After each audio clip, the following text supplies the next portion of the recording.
Jetzt im Test die Blizzard-Knaller von Komet.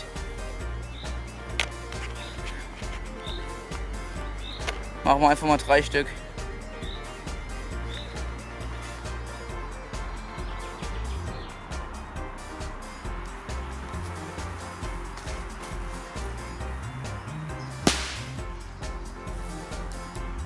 Ja, ganz ordentlich für so einen kleinen Böller.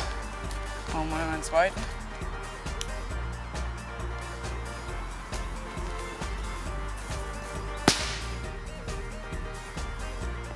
Ja, sind ganz gut. Und noch einen letzten.